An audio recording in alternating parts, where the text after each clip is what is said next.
¿Alguna vez te has sentido rechazada por la persona que más amabas? ¿Excluida, apartada como si fueras una molestia? A mí me pasó, y no por un extraño, sino por mi único hijo, en la víspera de Navidad. Las luces navideñas ya adornaban las ventanas de los vecinos, y yo, Ana, estaba haciendo planes para la cena familiar, como siempre lo hice durante los últimos 48 años de mi vida. Miré la pantalla del móvil y leí las palabras que jamás pensé que vería. Mamá, este año queremos una Navidad tranquila, no vengas. Antes de seguir contándoles mi historia, cuéntenme en los comentarios desde dónde la escuchan. Me encantaría saberlo. Y no olviden darle me gusta al video y suscribirse al canal para no perderse más historias como esta. Releí el mensaje 3, 4, 5 veces. Me temblaban los dedos. Intenté llamar a Antonio, mi único hijo, pero no respondió. Envié otro mensaje preguntando si todo estaba bien, si había hecho algo malo. La respuesta llegó seca. Todo está bien. Solo queremos pasar la Navidad solos este año. Solos. Como si yo fuera una extraña. Como si no fuera familia. Me senté en el sillón de la sala, ese que compré trabajando horas extras en la limpieza, mientras también cumplía mi turno en la tienda de departamentos. 2 empleos para criar a Antonio sola, después de que su padre nos abandonara cuando él tenía solo 3 años. Recordé las noches en las que dormía apenas 4 horas para que a él no le faltara nada. Las fiestas de cumpleaños que organicé vendiendo salados los fines de semana. La ropa que yo misma cosía mientras él dormía. Las veces que dejé de comer para que él tuviera un mejor almuerzo en la escuela. Y ahora, yo era una molestia. Miré el pequeño apartamento que llamé hogar durante tanto tiempo. Las paredes necesitaban pintura, los muebles eran sencillos, pero todo allí contaba nuestra historia. Una historia que parecía que solo yo valoraba. Lloré hasta quedarme dormida en ese sillón. Cuando me desperté, ya era de noche y mi móvil sonaba. Por un instante pensé que era Antonio diciendo que había cambiado de idea. Pero era Isabel, mi vecina del 302. Ana, a Carlos y a mí nos gustaría invitarte a la cena de Navidad. Nada muy formal, solo algunos amigos cercanos. Isabel y Carlos eran diferentes a mí. Tenían dinero, viajaban al extranjero, frecuentaban lugares que yo solo veía en revistas. Nos conocimos cuando me contrataron para hacer la limpieza en su apartamento hace 5 años, pero con el tiempo, nuestra relación evolucionó a una amistad genuina. Casi me negué. Casi dije que iba a pasar la Navidad con mi hijo.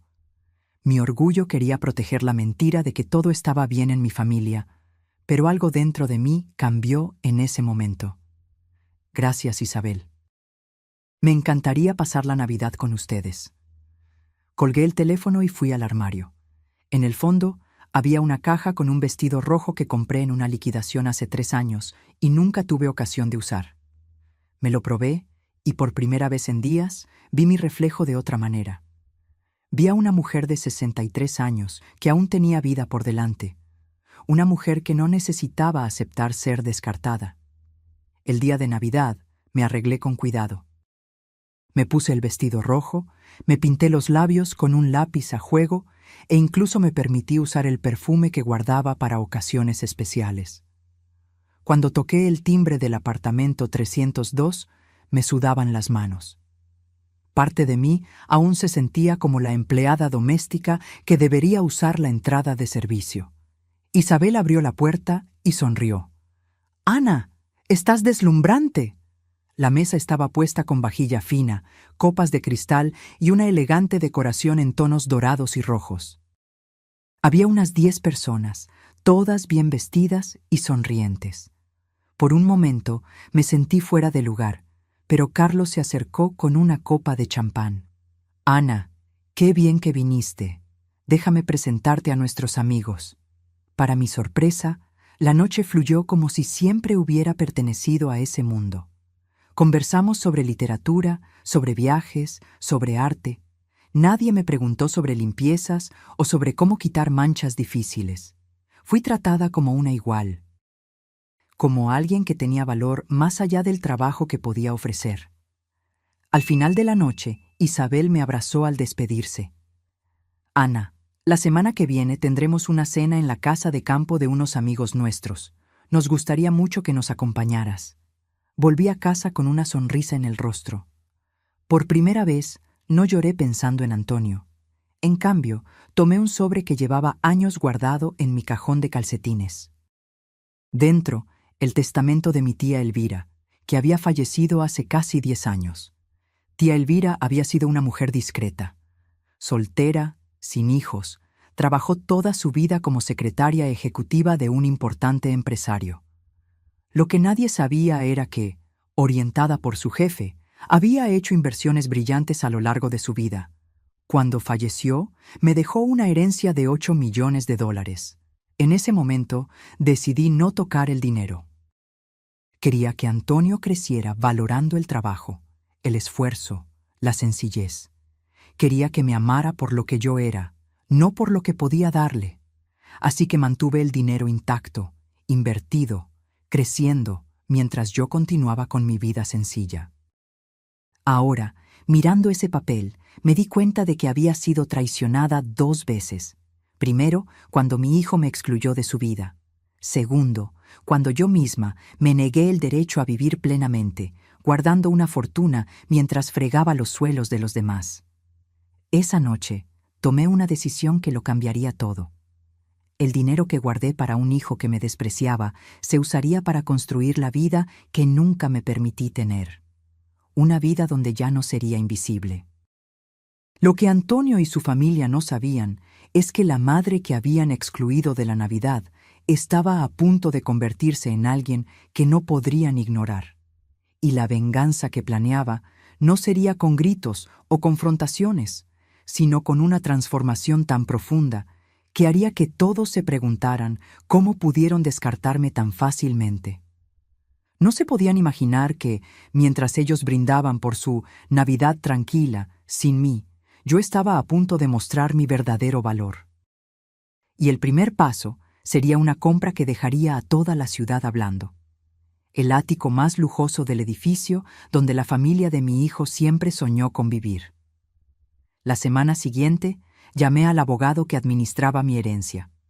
El señor Méndez casi se cae de la silla cuando le dije que finalmente quería usar el dinero. Después de 10 años, doña Ana, ¿puedo preguntar qué cambió? Yo cambié, señor Méndez. Decidí que es hora de vivir. Mi primera adquisición fue el ático en el edificio Platinum Gardens, el más codiciado de la ciudad.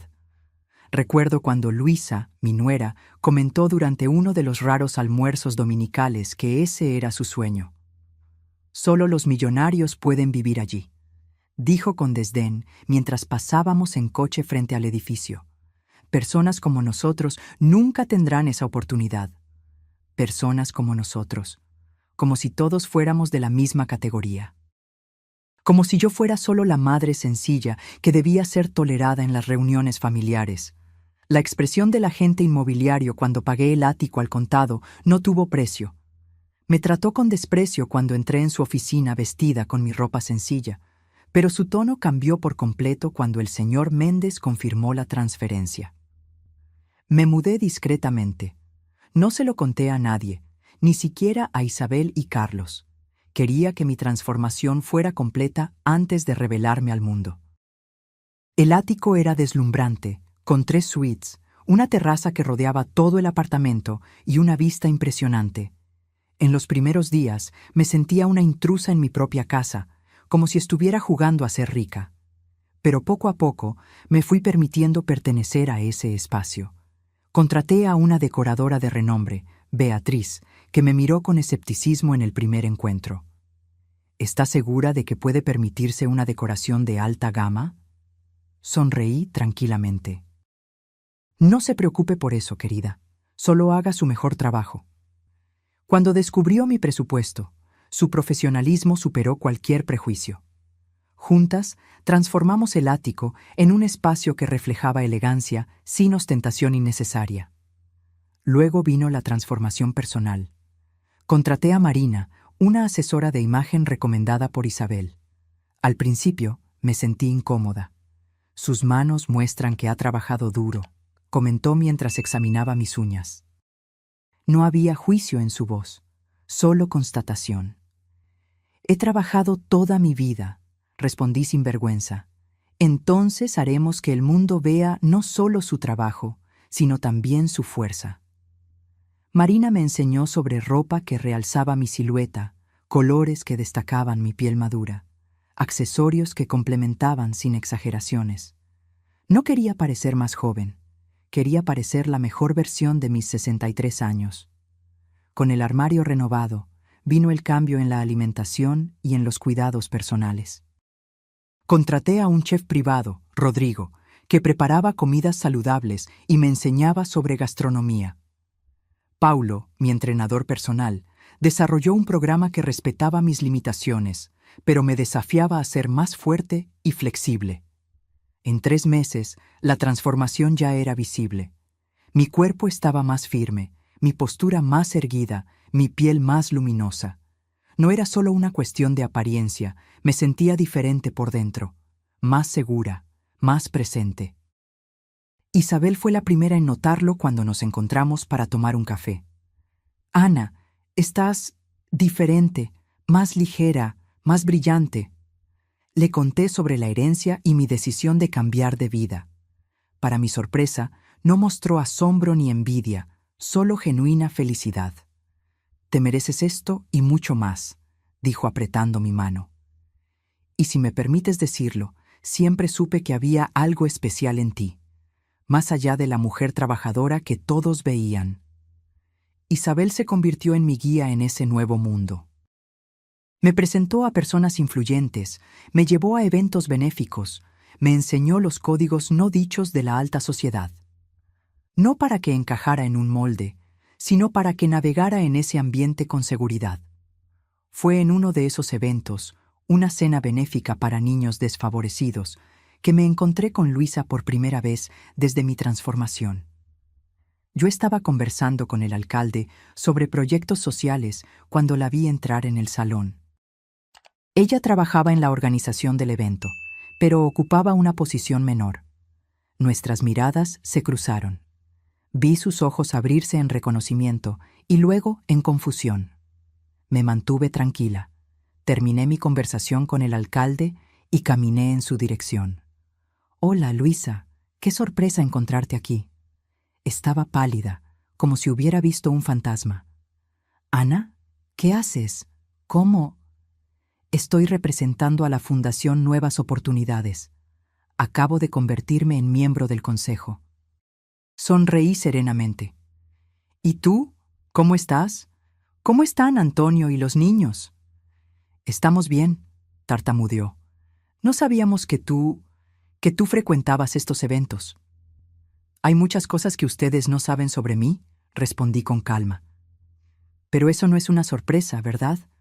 Hace casi 6 meses que no hablamos». Antes de que pudiera responder, me llamaron para una foto con los otros miembros del consejo.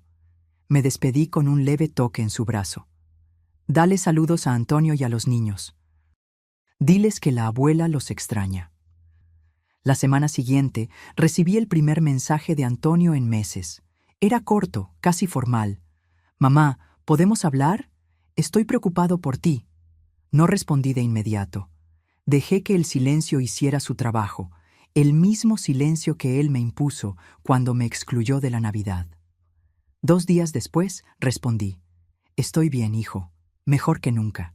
Si quieres hablar, estoy disponible para un café el próximo martes a las 15 horas, en el Café Mirador». El Café Mirador era uno de los lugares más exclusivos de la ciudad. El mensaje era claro: nuestro encuentro sería en mi nuevo territorio, no más en su casa donde me sentía una intrusa, ni en mi antiguo apartamento donde él se sentía superior. Cuando Antonio llegó al café, pude ver el shock en sus ojos. Yo estaba sentada en una mesa privilegiada, vestida con elegancia discreta, conversando animadamente con el propietario que ya me conocía por mi nombre. «¿Mamá?» Parecía perdido, como un niño pequeño. «Antonio, qué bien que viniste». Mantuve mi voz tranquila, sin demostrar la tormenta de emociones que se agitaba dentro de mí. Siéntate, por favor. Mientras se acomodaba, vi sus ojos recorriendo mi apariencia, mi cabello ahora bien cortado, mis joyas sencillas pero visiblemente caras, mis uñas bien cuidadas. Parecía estar frente a una extraña. ¿Qué está pasando, mamá? Luisa dijo que te vio en el evento benéfico vestida como... ¿Como una mujer de bienes? Completé con una sonrisa tranquila. ¿Y eso te molesta? Me molesta que nunca nos contaras nada. ¿De dónde salió todo ese dinero? ¿Estás enferma? ¿Vendiste el apartamento? Tomé un sorbo de mi té antes de responder. No, Antonio. No estoy enferma y no vendí el apartamento. De hecho, lo alquilé a una familia que lo necesitaba. En cuanto al dinero, siempre estuvo conmigo. Solo decidí usarlo ahora. Entonces, le conté sobre la herencia de la tía Elvira. Sobre mi decisión de no usar el dinero mientras él crecía. Sobre cómo quise que valorara el trabajo y no dependiera de la riqueza. ¿Pero por qué ahora?, preguntó confuso. Porque me di cuenta de que guardé ese dinero para un futuro que nunca llegaría. Para una familia que me excluyó de su vida con un simple mensaje de texto. El rostro de Antonio se puso rojo de vergüenza. Sus ojos evitaban los míos mientras buscaba palabras. Mamá, lo de la Navidad fue un malentendido. Luisa estaba estresada con los preparativos y pensamos que sería mejor un encuentro más íntimo, solo nosotros y los niños. ¿Íntimo?, lo interrumpí con voz controlada. Familia es íntimo, Antonio. Yo soy tu familia, o al menos pensé que lo era. Claro que lo eres, protestó. Es solo que las cosas han sido difíciles. Financieramente, ¿sabes? No queríamos que vieras nuestra situación. Ah, así que era eso. El orgullo. No querían que la madre pobre viera que tenían problemas financieros. Irónico, considerando que durante años fui yo quien escondió las dificultades para que él tuviera una infancia digna. Entiendo, respondí. Y ahora que saben sobre mi situación financiera, supongo que ya no les importa tenerme cerca. Tuvo la decencia de parecer avergonzado. No es eso, mamá. Es que... Bueno, podríamos usar tu ayuda. Tenemos algunas deudas, la escuela de los niños es cara, y pensé que tal vez... Levanté la mano interrumpiéndolo. Hagamos lo siguiente. Reúne todos tus extractos bancarios, comprobantes de deudas, todo. Quiero ver exactamente cuál es tu situación. Pareció aliviado, como si ya estuviera contando con mi dinero. Gracias, mamá. Sabía que podría contar contigo. No me des las gracias todavía, respondí. Solo quiero entender la situación. Ven a mi casa el próximo viernes con toda la documentación. Le di mi nueva dirección. Sus ojos se abrieron de par en par. ¿Vives en el Platinum Gardens, en el ático? Sí, respondí simplemente. ¿A las 7? ¿Te parece bien? Cenaremos y luego hablaremos de negocios. Antonio salió del café aturdido, como si no reconociera a la mujer con la que acababa de conversar. La verdad es que yo misma me estaba descubriendo. Cada día era un aprendizaje sobre quién podía ser cuando no me disminuía para encajar en las expectativas de los demás. El viernes me preparé cuidadosamente para el encuentro. No quería ostentar riqueza, pero tampoco iba a disminuirme.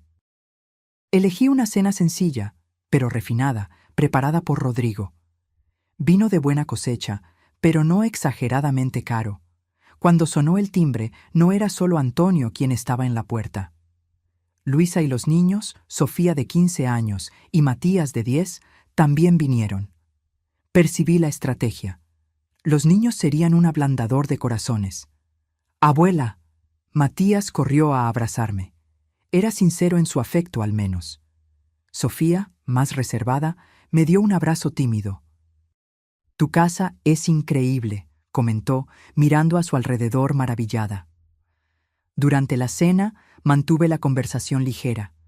Pregunté sobre la escuela, sobre amigos, sobre planes para el futuro. Luisa intentaba parecer natural, pero percibía su mirada evaluando cada detalle del apartamento, cada pieza de decoración, cada señal de riqueza. Después del postre, le pedí a Claudia, mi ama de llaves, que llevara a los niños a la sala de TV. Hay una colección de películas que les encantará, les dije. Podemos conversar más tarde. Cuando nos quedamos a solas, Antonio abrió su carpeta y esparció documentos sobre la mesa. Como puedes ver, mamá, la situación no es fácil. Tenemos la hipoteca de la casa, el coche, las tarjetas de crédito. Examiné cada papel con atención. La situación era peor de lo que imaginaba. Tenían un nivel de vida muy por encima de lo que podían sostener. Pagos altísimos, compras superfluas, viajes pagados en 24 cuotas. ¿También trajiste los préstamos que te hice en los últimos años?, pregunté con calma. Antonio pareció confundido. ¿Qué préstamos? Me levanté y busqué una carpeta en mi oficina. Dentro, decenas de recibos meticulosamente organizados. Aquí. 5,000 cuando tu coche se averió. 8,000 para la entrada de la casa. 3,000 para la fiesta de cumpleaños de Luisa. 12,000 cuando perdiste el empleo hace 4 años. Y una serie de valores menores. Empujé la carpeta en su dirección. Casi $50,000 a lo largo de 20 años. Todo documentado, con tu firma. Su rostro se puso pálido. Luisa parecía en shock. Dijiste que eran regalos, le murmuró a él. Nunca fueron regalos, respondí por él. Siempre dejé claro que eran préstamos. Antonio siempre prometió que pagaría cuando pudiera. Mamá, sabes que no tenemos cómo pagar eso ahora, dijo nervioso. Lo sé, y no estoy cobrando. Cerré la carpeta. Solo estoy mostrando que no tuvieron que esperar hasta ahora para pedir mi ayuda. Siempre la tuvieron. La diferencia es que antes yo era solo la madre trabajadora que daba lo que podía. Ahora soy la madre rica que puede dar mucho más. Me levanté y caminé hasta la ventana, observando la ciudad iluminada. Voy a ayudarlos una última vez. No como préstamo, sino como una forma de cerrar un ciclo. Pagaré todas sus deudas, con una condición. Los dos me miraron esperanzados. Quiero que hagan terapia familiar. Ustedes, los niños y yo. Necesitamos reaprender a ser una familia, basada en el afecto genuino, no en el interés. Antonio empezó a protestar, pero Luisa le puso la mano en el brazo, silenciándolo. Es justo, dijo ella, más que justo. La semana siguiente, transferí el dinero para saldar sus deudas. También creé fondos de educación para Sofía y Matías, a los que solo tendrían acceso cuando cumplieran 18 años. Comenzamos las sesiones de terapia familiar. Fueron difíciles, dolorosas, reveladoras. Antonio tuvo que confrontar cómo me trató a lo largo de los años, cómo me vio solo como un apoyo, nunca como una persona con deseos y sueños propios. Luisa reconoció que fomentó el distanciamiento, que vio en mí un recuerdo constante del origen sencillo que ella quería olvidar. Los niños expresaron confusión sobre por qué la abuela había sido apartada, revelando que me extrañaron. Durante esos meses continué construyendo mi nueva vida. Me inscribí en un curso de historia del arte, una pasión que siempre tuve y nunca pude explorar. Viajé por primera vez al extranjero, París, Roma, Barcelona, lugares con los que siempre soñé. En cada viaje enviaba postales a los nietos, no a Antonio y Luisa, solo a los niños. Era mi forma de decir, estoy viviendo, estoy bien, y ustedes siguen siendo importantes para mí. Fue Sofía quien dio el primer paso para una reconciliación genuina. Un día, recibí una llamada suya. Abuela, ¿puedo ir a tu casa después de la escuela? Necesito ayuda con un proyecto. Cuando llegó, me di cuenta de que el proyecto era solo una excusa. Lo que realmente quería era hablar. ¿Por qué nunca nos contaste sobre el dinero?, preguntó directamente, con la honestidad típica de los adolescentes. Porque el dinero cambia la forma en que la gente te ve y te trata, respondí con la misma honestidad. Quería ser amada por lo que soy, no por lo que tengo. Ella reflexionó por un momento. ¿Cómo sabe la abuela cuando alguien la quiere de verdad? Lo sé porque esas personas estaban a mi lado cuando no tenían nada que ganar. Los meses se transformaron en un año. Mi vida encontró un nuevo ritmo, una nueva alegría. La terapia familiar progresó, aunque con altibajos. Antonio aún luchaba por verme como una mujer completa, no solo como mamá. Luisa parecía genuinamente arrepentida, pero todavía había tensión entre nosotros. Los niños, sin embargo, florecieron en nuestra relación renovada. Sofía me visitaba regularmente. Descubrimos intereses en común: literatura, arte, música clásica. Me confió su sueño de estudiar arquitectura, algo que nunca les había contado a sus padres. Ellos quieren que estudie administración, como papá, dijo durante uno de nuestros tés de la tarde. ¿Y qué quieres tú, Sofía? Quiero crear espacios que hagan que las personas se sientan bien. Quiero transformar lugares, como tú transformaste tu vida. Sus palabras me emocionaron profundamente. Era la primera vez que alguien reconocía mi viaje como una transformación positiva, no como una exhibición de riqueza o una forma de venganza. Matías también encontró su lugar en mi vida. A diferencia de su hermana, no le interesaban las conversaciones filosóficas. Él quería acción, aventura. Empecé a llevarlo a clases de cocina para niños impartidas por Rodrigo. Descubrimos que tenía un talento natural para los sabores y las texturas. «Abuela, un día voy a abrir un restaurante y serás mi invitada de honor», declaraba con toda la convicción de sus 11 años. «Estaré allí en primera fila, mi amor», prometía, sintiendo que esta vez los lazos que construíamos eran genuinos, no obligaciones familiares vacías. Una tarde de sábado recibí una visita inesperada. Antonio, solo, sin Luisa ni los niños. «¿Podemos hablar, mamá?». Lo invité a entrar y le ofrecí café. Parecía nervioso, inquieto. Finalmente, después de varios minutos de conversación superficial, fue al grano.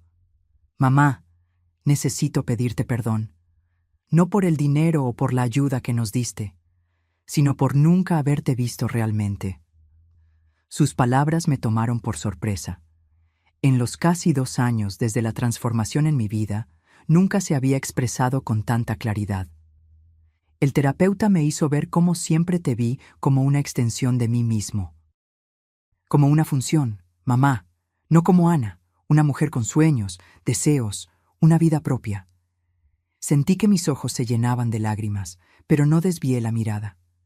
Cuando te vi transformada, rica, independiente, mi primer pensamiento fue: ¿cómo me afecta esto?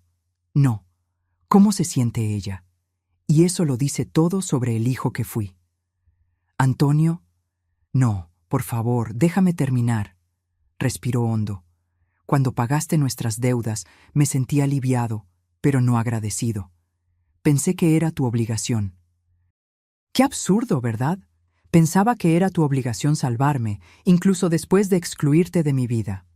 Sacó un sobre del bolsillo y lo puso sobre la mesa. Es un cheque. No cubre ni la mitad de lo que ya has hecho por mí, pero es un comienzo. Vendí el coche, estamos en un apartamento más pequeño, más adecuado a nuestro presupuesto. Luisa volvió a trabajar. Estamos reaprendiendo a vivir dentro de nuestras posibilidades. Miré el sobre sin tocarlo. No quiero tu dinero, Antonio.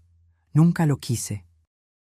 Lo sé, pero necesito hacer esto por mí. Necesito mostrarte que entendí la lección, que respeto quién eres y lo que hiciste por mí. Acepté el sobre, no por el valor que contenía, sino por el significado del gesto. Y hay algo más, continuó. Entiendo si no quieres, pero nos gustaría invitarte a pasar la Navidad este año. Una invitación sincera, no por obligación o interés. Pensé en la Navidad anterior, en el silencio de mi apartamento, en el mensaje que había destruido mi confianza. También pensé en Isabel y Carlos, que me habían invitado a pasar la fecha con ellos de nuevo. Voy a pensar en tu invitación, respondí honestamente. No tengo una respuesta ahora. Él asintió, comprendiendo que la confianza tarda en reconstruirse. Cuando Antonio se fue, me quedé reflexionando sobre mi viaje. La venganza que planeé no salió exactamente como imaginé. No fue la exhibición de riqueza lo que causó el mayor impacto, sino la demostración de que yo era mucho más de lo que ellos me habían permitido ser.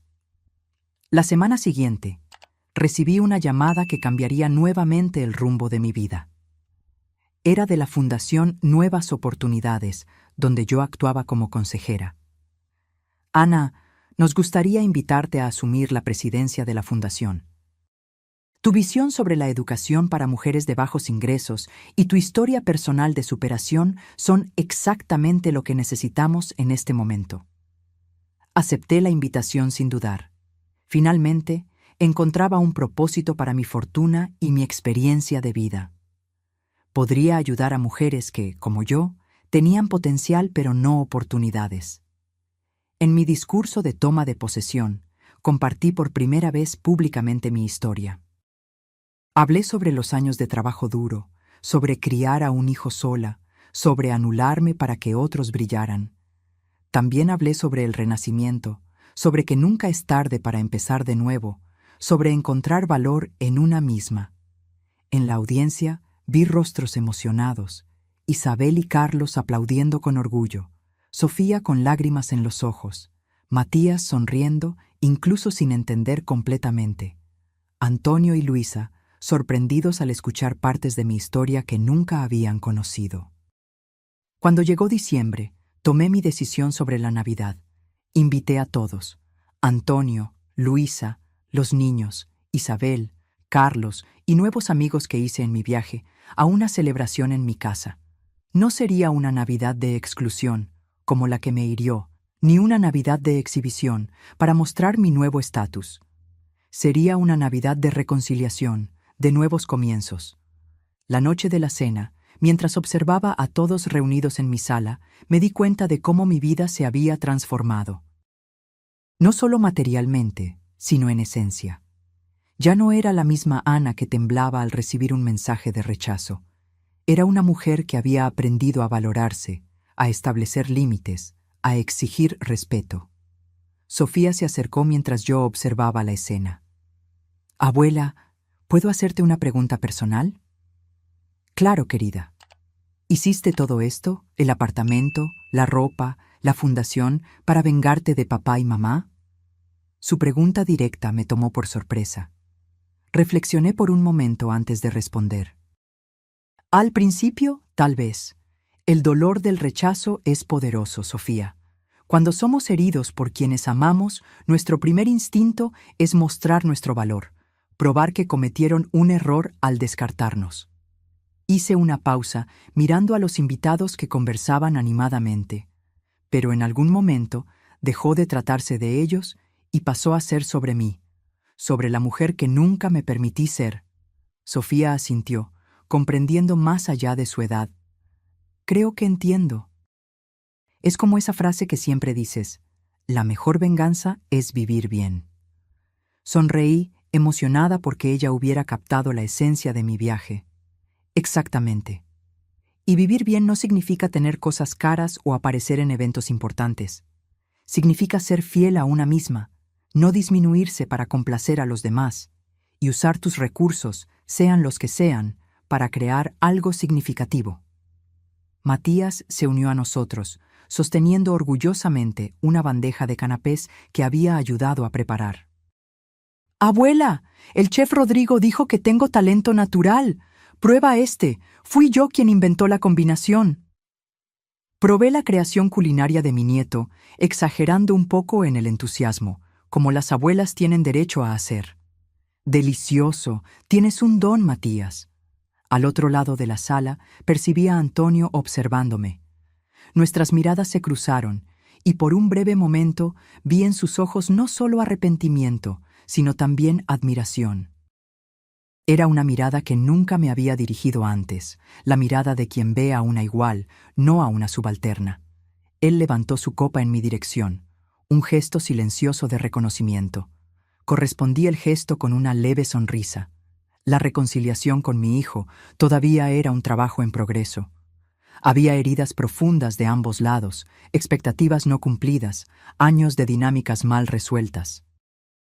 Pero ahora esa reconciliación ocurría sobre bases diferentes. ya no como una madre desesperada por aceptación, sino como una mujer completa que elegía abrir espacio en su vida para relaciones genuinas. Luisa se acercó tímidamente con una caja en las manos. Ana, nos gustaría que aceptaras esto. No es nada comparado con lo que ya hiciste por nosotros, pero... Abrí la caja y encontré un álbum de fotografías. Al hojearlo, vi que habían reunido fotos antiguas mías con Antonio cuando era niño, mezcladas con fotos recientes de toda la familia. En la última página, una inscripción. Para Ana, madre, suegra, abuela y sobre todo, una mujer extraordinaria. Sentí que las lágrimas llegaban a mis ojos, pero no las contuve. No eran lágrimas de fragilidad, sino de reconocimiento. Gracias, dije simplemente, abrazando a Luisa.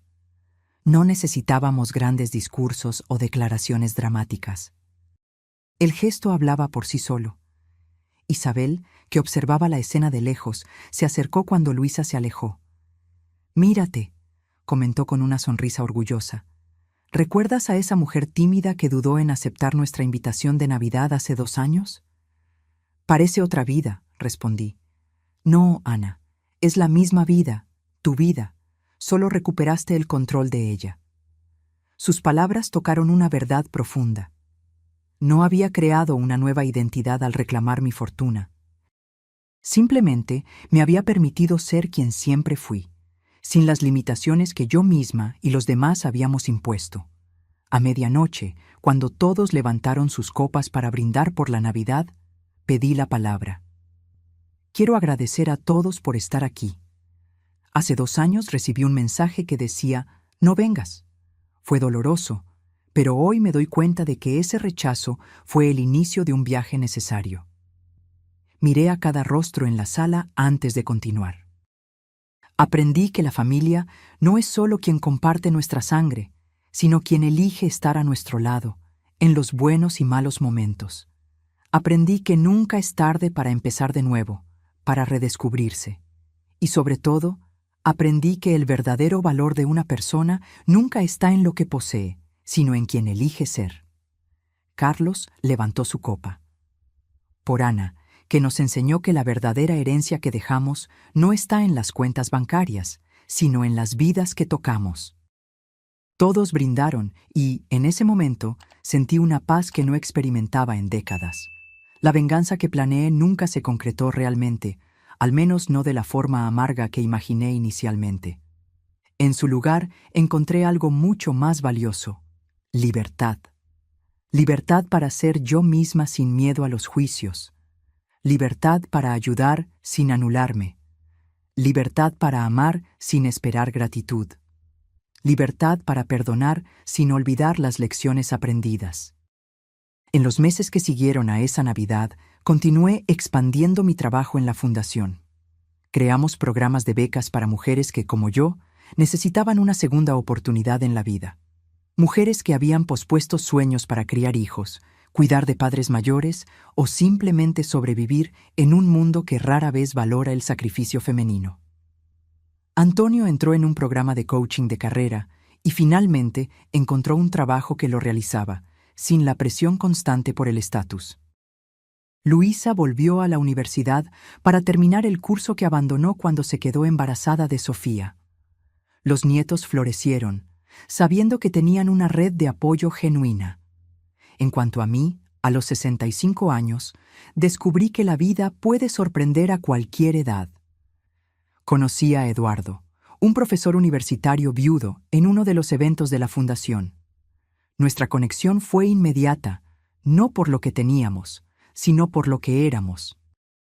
Por primera vez, me permití una relación basada en la admiración mutua y el respeto genuino. Una tarde tranquila, sentada en la terraza de mi ático con Eduardo, reflexionando sobre el camino recorrido, me hizo una pregunta que me hizo pensar. Si pudieras volver en el tiempo, Ana, ¿cambiarías ese mensaje de Navidad? ¿Impedirías que tu hijo te excluyera de la celebración? Miré la ciudad que se extendía debajo de nosotros, el atardecer que pintaba el cielo de tonos anaranjados, y sonreí. No, Eduardo, Por más doloroso que haya sido, ese fue el momento en que finalmente entendí que merecía más, que tenía el derecho de ocupar un espacio en el mundo no solo como madre o abuela, sino como Ana. Entrelacé mis dedos con los suyos. A veces, la mayor traición nos lleva a la mayor liberación. Y así, la mujer que una vez fue silenciada por un simple mensaje encontró su voz más poderosa. No en el griterío de la ira o en la amargura del resentimiento, sino en la serenidad de quien finalmente comprendió su propio valor. La venganza que planeé se transformó en algo mucho más profundo, una revolución personal. Y en esa revolución silenciosa, no destruí puentes. Construí nuevos, más sólidos, basados no en la obligación o el interés, sino en la elección y el respeto mutuo. Quizás esa sea la venganza más dulce de todas, no necesitar ya de ninguna venganza. Y bien, ¿qué te pareció esta historia? Me pregunto, ¿Antonio y Luisa realmente aprendieron la lección? ¿O el dinero de la madre sigue pesando más que el amor? Me gustaría saber tu opinión. Cuéntame aquí en los comentarios, ¿qué harías si estuvieras en el lugar de Ana? ¿Cuál fue la parte que más te sorprendió? No olvides darle a me gusta si te gustó la historia, suscribirte al canal y activar la campanita para no perderte las próximas historias que tenemos para contarte. Al fin y al cabo, la vida real siempre es más dramática que la ficción. Hasta la próxima.